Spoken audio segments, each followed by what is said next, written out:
प्रकृति के 3 नियम हैं जो शाश्वत हैं। प्रकृति का पहला नियम है कि यदि खेत में बीज नहीं डाला जाए, भूमि में यदि कुछ भी नहीं बोया जाए, तो कुदरत प्रकृति उसे घास फूस से, जंगली वनस्पति से भर देती है, क्योंकि उसकी नीति है उसको कुछ ना कुछ उत्पन्न करना है। यदि हमने उसमें किसी वस्तु का बीज डाल दिया तो वही उत्पत्ति होगी, और अगर कोई भी बीज नहीं डाला तो उसके अंदर स्वतः ही घास फूस जो है वो उगना शुरू हो जाएगा, निकलना शुरू हो जाएगा। ठीक इसी तरह से यदि हमारी बुद्धि में, हमारे दिमाग में सकारात्मक विचार नहीं भरे जाए, सकारात्मक ऊर्जा नहीं भरी जाए, तो नकारात्मक सोच, नकारात्मक विचार अपने आप ही जगह बना लेते हैं, अपने आप ही स्थान बना लेते हैं, स्वतः ही उगाते हैं।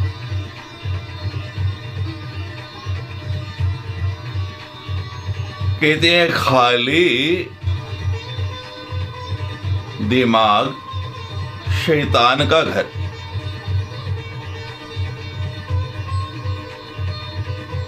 प्रकृति के इस पहले नियम को ध्यान में रखते हुए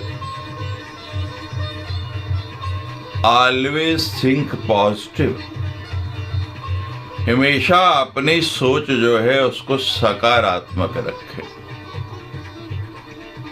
इस दिमाग को कभी खाली नहीं रहने दें, कुछ ना कुछ सकारात्मक करते रहेंगे, कुछ ना कुछ सृजनात्मक करते रहेंगे, तो वही फलता फूलता रहेगा।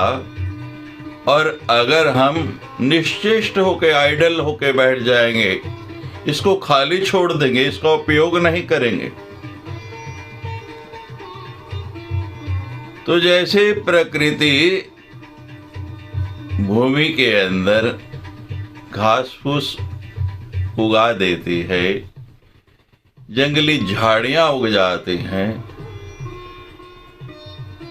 उसी प्रकार इसके अंदर भी अनेक प्रकार के घास फूस उग जाएंगे, अनेक प्रकार की जंगली जड़ी बूटियां उग जाएंगी। अब प्रकृति का दूसरा नियम, ये तीनों नियम शाश्वत है। दूसरा नियम क्या है कि जिसके पास जो होता है वो वही बांटता है, जिसके पास जो है ही नहीं वो दूसरे को देगा कहां से। जिसके पास जो है वो वही बांटता है, सुखी सुख बांटता है, दुखी दुख बांटता है, ज्ञानी ज्ञान बांटता है, भ्रमित भ्रम बांटता है, भयभीत भय बांटता है, धनवान धन बांटता है, दानवान दान देता है, शक्तिवान शक्ति देता है। अब इसको विपरीत समझिए, सुख बांटने से बढ़ता है। सुखी सुख जब बांटता है तो सुख बांटने से और बढ़ जाता है और अधिक हो जाता है। हम सुखी हैं और दूसरों को भी सुखी करें तो परिणाम क्या होगा? हम उस सुख का कुछ अंश दूसरे को दे रहे हैं, उसमें से निकाल के दूसरे को दे रहे हैं, वो बढ़ता है। ज्ञानी जितना ज्ञान बांटेगा उसके ज्ञान में भी वृद्धि होगी, उसका ज्ञान भी बढ़ता चला जाएगा, वो और ज्ञानवान बनता चला जाएगा।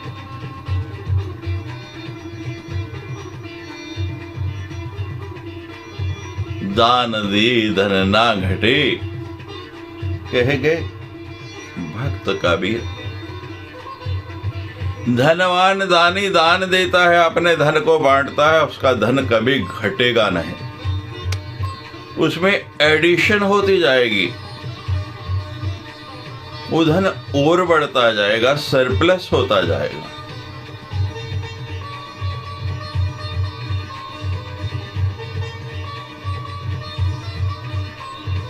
ये चीजें बढ़ती हैं।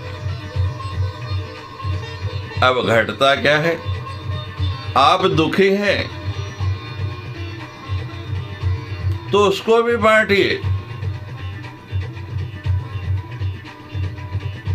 दुख बांटने से घटता है।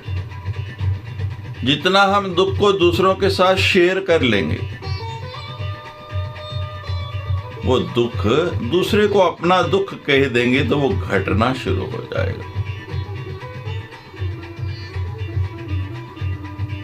आप बहुत भयभीत हैं तो भी किसी से उसको साझा कर लीजिए, आपका भय कम होने लग पड़ेगा। आप भ्रमित हैं, डाउटफुल हैं, समझ नहीं आ रहा कि क्या करूं क्या नहीं करूं, निर्णय नहीं ले पा रहे हैं। अपने भ्रम को, उसके निवारण के लिए किसी दूसरे के साथ बांटिए। आपका भ्रम कम हो जाएगा, कोई ना कोई हल निकल आएगा, कोई ना कोई सलूशन निकल आएगा। जीवन को सुखी बनाना चाहते हैं, प्रकृति के मात्र ये 3 नियम। पहला, खाली नहीं बैठे, सकारात्मक सोचें। दूसरा, बांटें। और प्रकृति का तीसरा और सबसे महत्वपूर्ण नियम,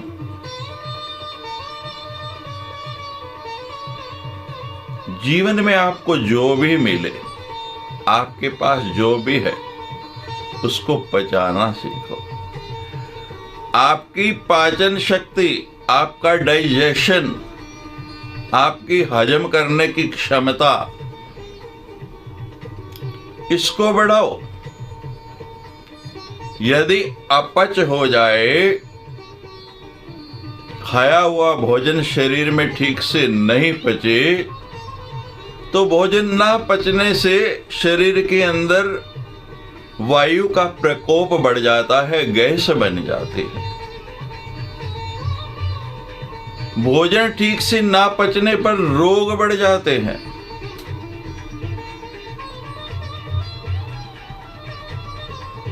समय असमय खाया, भक्ष्य अभक्ष्य खाया, न्यून या अधिक खा लिया, अरुचिकर खा लिया, या बहुत स्वादिष्ट वस्तु है ज्यादा खा गए, और पचाने की क्षमता नहीं है, तो परिणाम क्या होगा? रोग बढ़ेंगे, गैस सिर को चढ़ जाएगी, सिर दर्द होगा, पूरा शरीर टूटने लगेगा।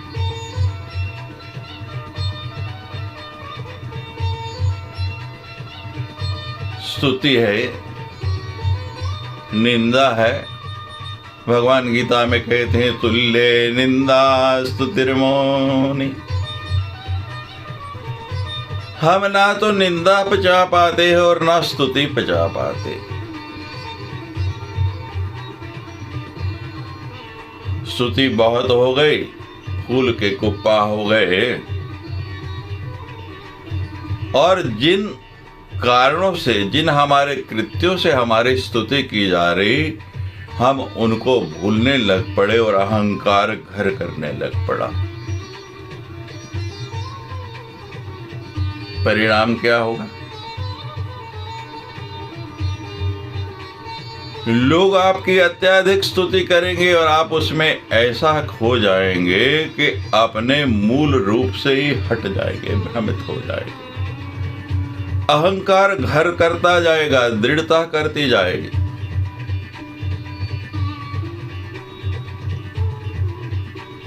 और जहां अहंकार आता गया, स्तुति बहुत हुई, तो फिर तो ये हो जाता है कि मेरे जैसा है ही कोई नहीं। परिणाम क्या होता है? फिर पतन प्रारंभ हो जाता है और व्यक्ति ऐसे गर्त में जाके गिरता है कि वहां से निकलना संभव ही नहीं होता। आप सभी जानते हैं, नारद की बहुत स्तुति कर दी भगवान ने कि नारद जी, आप काम को नहीं जीतेंगे तो और कौन जीतेगा? आप जैसा पारिव्राजिकाचार्य, नगर नगर, देश देश, डगर डगर घूमने वाला, तीनों लोकों में विचरण करने वाला, बाल ब्रह्मचारी, महात्यागी, भला काम की क्या औकात है आपके सामने?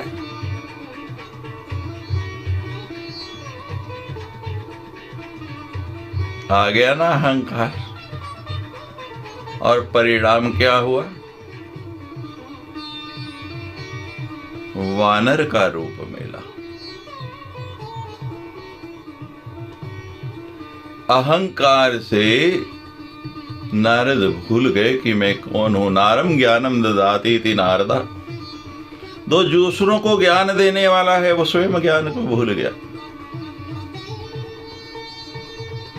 स्तुति हो जाए अच्छी बात है। भस्मासुर को भगवान ने वरदान दे दिया कि जिसके सिर पर हाथ रखोगे वो भस्म हो जाएगा, और भस्मासुर को अभिमान हो गया। जिससे वरदान लिया उसके सिर पर ही हाथ रखने के लिए चल पड़ा कि पहले इसको ही भस्म कर दूं। परिस्थिति क्या हुई? कामदेव को देख लो,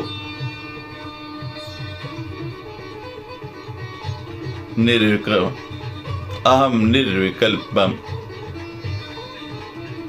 जो निर्विकल्प हैं, निरीह हैं, उनके ऊपर अपना धनुष बाण लेके और प्रहार करने लग पड़े।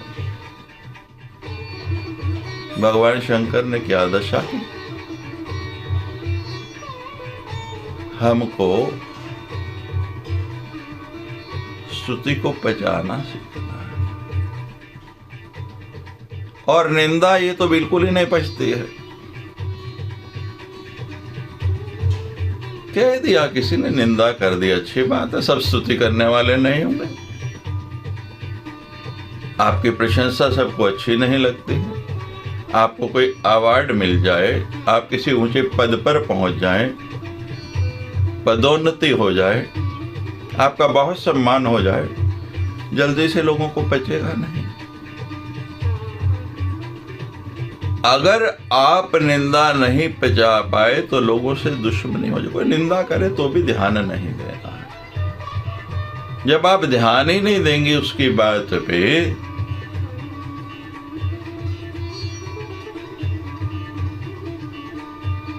तो संतुष्ट भी रहेंगे और सुखी भी रहेंगे। लेकिन उसने निंदा की और क्रोध आ गया, निंदा पची नहीं, दुश्मनी बढ़ती चली जाए। कोई सीक्रेट बात है, कोई राज है, इसको पचाना तो महाराज बहुत ही कठिन है। आपको किसी की कोई भेद की बात पता लग गया, किसी ने आपको अपना निकटतम स्वजन मानते हुए आप पे बहुत विश्वास करते हुए आपको कोई बात कही, और महाराज पेट में गड़बड़ शुरू हो जाती है, आपत शुरू हो जाती है। राज जब नहीं पचता है तो खतरा बहुत बढ़ जाता है। आप देखते हैं कि जब चुनाव होते हैं, नए विधायक, सांसद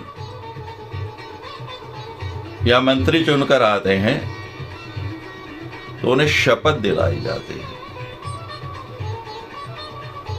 गोपनीयता की शपथ, कि अब मैं इस देश का फला फला विभाग का मंत्री बन रहा हूं और उस मंत्रालय के सारे राज, सारे के सारे भेद मेरी जानकारी में आ जाएंगे। मैं ये शपथ लेता हूं कि मैं ये भेद, मैं ये राज किसी को बताऊंगा नहीं। बोलो, अगर वो मंत्री, वो पदाधिकारी, वो राज, आप देखते हैं बहुत से गलत लोग निकलते हैं जिनको नहीं पचते, दूसरे देशों को बेचते हैं। परिणाम क्या होता है? देश की स्वतंत्रता, देश की प्रभु सत्ता खतरे में पड़ जाती है। राज ना पचे तो समझो खतरा बहुत बढ़ जाता है। राज को भी पचाना सीखो, लेकिन सरल नहीं है। हमारा हाजमा इतना अच्छा नहीं है। दुख को भी पचाना सीखो। जीवन है तो दुख आएगा ही, कोई ना कोई दुख रहेगा, क्योंकि सुखी कोई है ही नहीं। गुरु नानक देव जी ने तो लिख दिया, नानक दुखिया सब संसारा,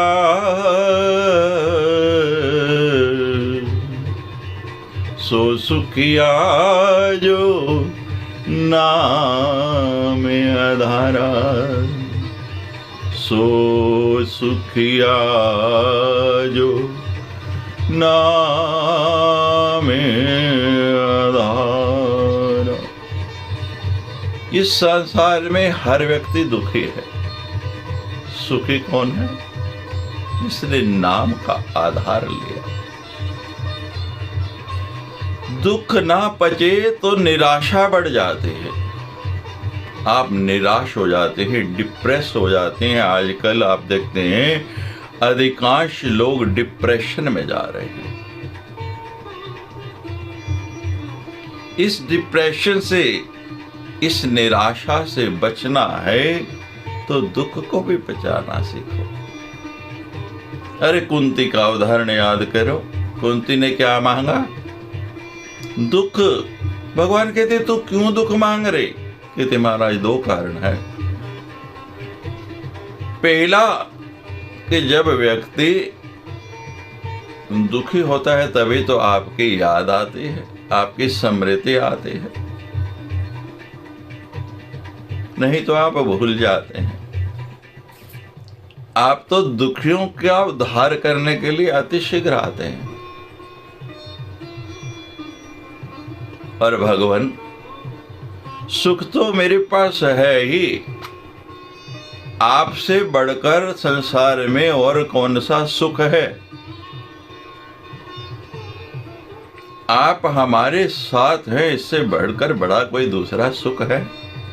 और मैं आपको खोना नहीं चाहती। किसी भी कीमत पर आपको खोना ये मेरा सबसे बड़ा अहित होगा, सबसे बड़ा नुकसान होगा। इसलिए भगवान मुझे तो दुख दे दो। दुख को भी पचाना सीखो।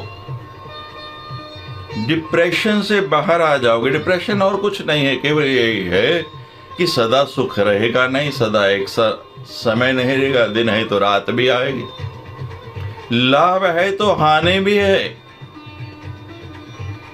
सब कुछ हमारे अनुकूल होगा नहीं तो ये जीवन की नदी बहेगी नहीं। नदी के बहने के लिए दोनों कूल, दोनों तट होने जरूरी हैं। मात्र यही कारण है। अगर दुख भी पचाना हम सीख जाएं तो निराशा आपकी निकट नहीं आएगी। आप कभी निराश नहीं होंगे। अब सुख बचाना तो और कठिन है। भगवान की कृपा हो गई,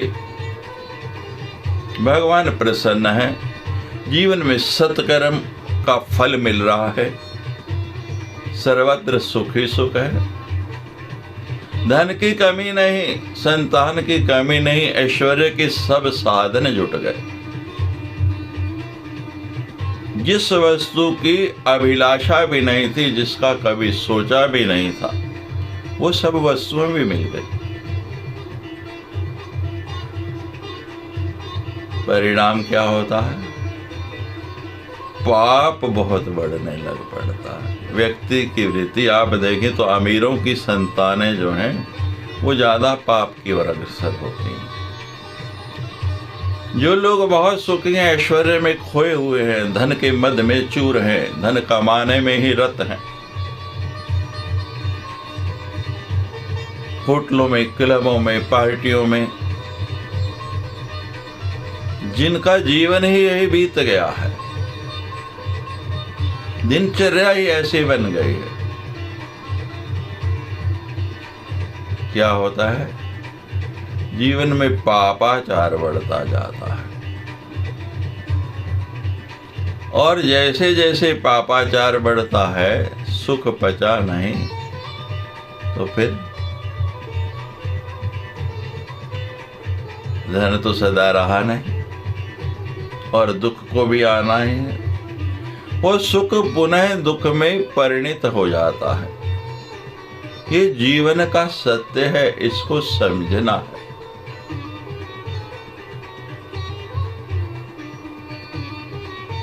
इन तीन बातों को जानिए, इन तीन बातों को समझिए। पहले आपको क्या बताई?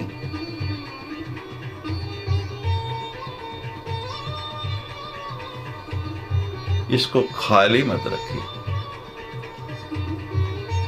सकारात्मक सोच, इसका उपयोग कीजिए। चाकू से सब्जी काटते हैं, किचन के अंदर रसोई घर में रखा है और बहुत समय तक उसका उपयोग नहीं करें तो क्या होगा? उसकी धार मर जाएगी, जंग लग जाएगा, वो उतनी सफाई से सब्जी नहीं काटेगा। भगवान ने बुद्धि दी है, दिमाग दिया है, इसका उपयोग करें, इसमें सकारात्मक विचार भर, नकारात्मक अपने आप निकल जाएंगे। और अगर नहीं भरेंगे तो डस्टबिन की तरह ये नक आ जाएगा। दूसरी बात, अंग्रेज लोग कहते हैं गिव एंड टेक, दो और लो,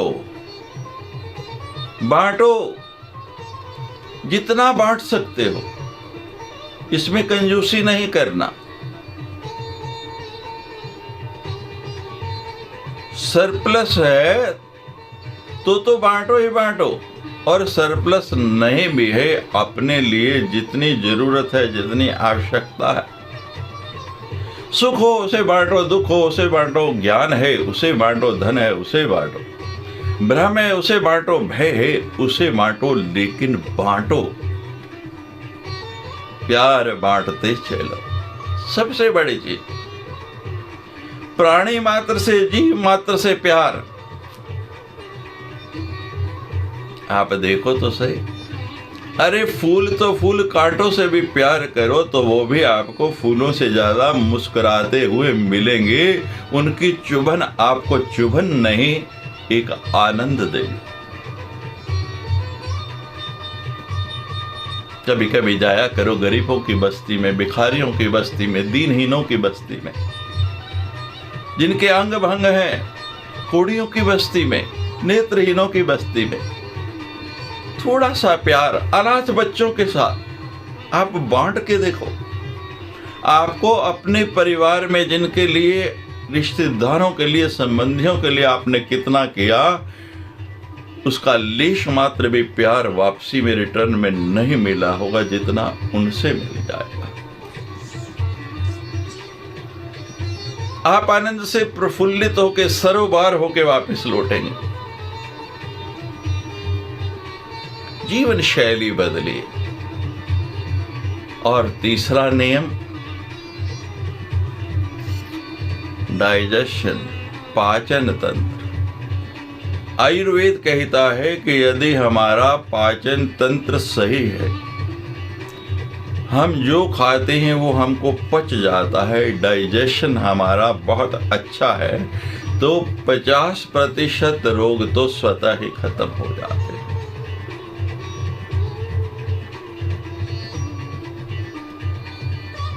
आप डॉक्टर की दवाई से बच जाते हैं, हॉस्पिटलाइजेशन होने से बच जाते हैं, अनेक रोगों से आपकी मुक्ति हो जाती है, बिना दवा खाए उनका शमन हो जाता है, निवारण हो जाता है।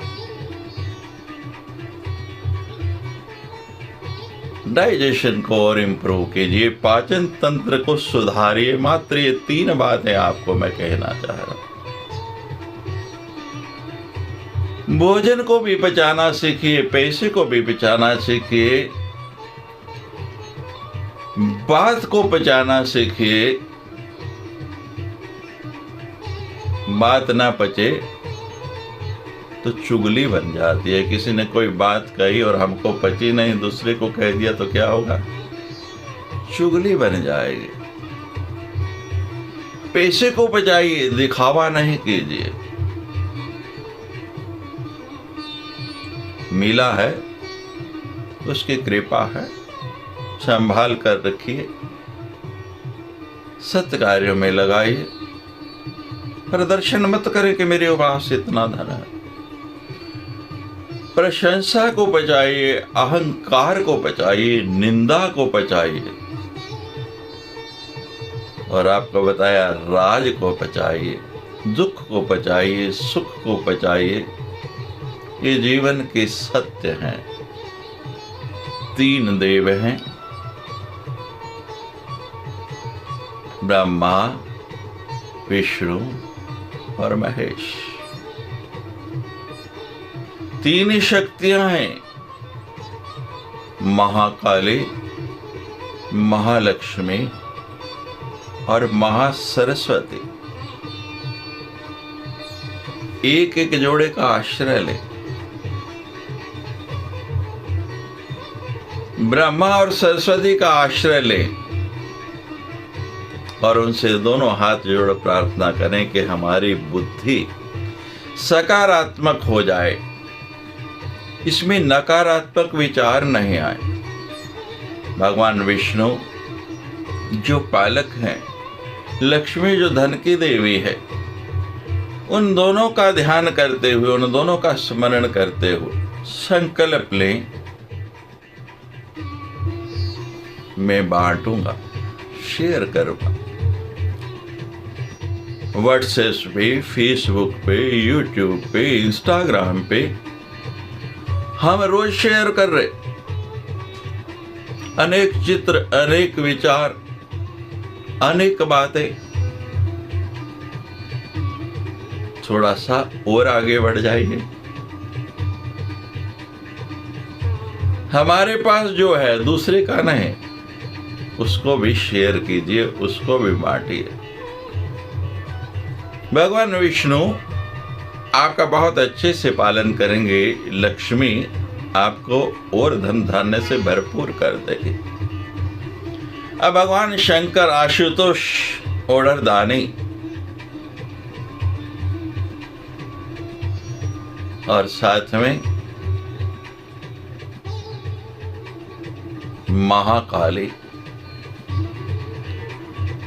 इन दोनों की शक्ति से हमें अपना पाचन तंत्र सुधारना है। भगवान शंकर की तरह तांडव करते हुए, काली की तरह नृत्य करते हुए, हर बात को डाइजेस्ट करने का, पचाने का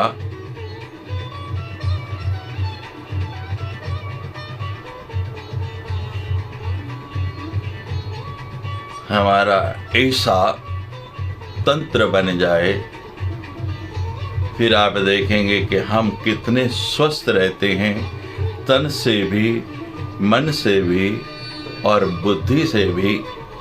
यही हमारी संस्कृति है। इसको जानने, समझने और अपनाने के लिए मात्र ये 3 बातें आप जीवन में उतार लें तो आपके जीवन में बहुत बड़ा परिवर्तन हो जाएगा। इस नव वर्ष की प्रथम वीडियो में ये 3 बातें 2021